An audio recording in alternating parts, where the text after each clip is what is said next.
সেটা বলতে পারছি না, তবে হ্যাঁ, একটা, এবং আমি যতটুকু জানি সেটা সে সময় মনে হয় one of the very expensive show ছিল।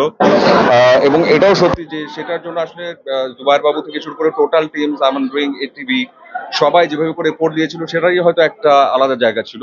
আর যে ড্রিঙ্কসটা স্পন্সর করেছিল সেটাও তখন নতুন ছিল। হ্যাঁ, নামটা হয়তো একটু অন্যরকম, কিন্তু আমার মনে হয় না সেটার কারণে কিছু একটা। এটা আসলে যে যার যোগ্যতা অনুযায়ী কিংবা যে কাজটা যেমন, সেই কাজটা আসলে যতদূর যেভাবে যেতে পারে সেভাবে করে গেছে, এটা আমার বিশ্বাস।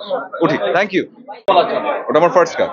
মানে আপনি এরকম কোনো জনপ্রিয় কোনো প্রোগ্রামে আসবেন কিনা সামনে? প্রোগ্রাম হোস্টিং করা হয় না বহুদিন, সেটা এখনো বলতে পারছি না। এখন হাতে যে কাজগুলো আছে সেগুলো যদি করতে চাই তাহলে এই বছরটার মধ্যে সেই সুযোগ আমার একদম নাই।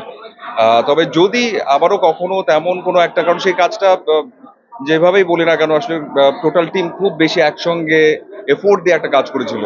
আমরাও নতুন, আমাদেরকে ট্রেন করা হয়েছিল। যদি ওরকম ভাবে একটা কিছু আবারও প্ল্যান হয় তাহলে হয়তো এই বছর না, সামনের দিকে কখনো। এবার উঠতে চাই।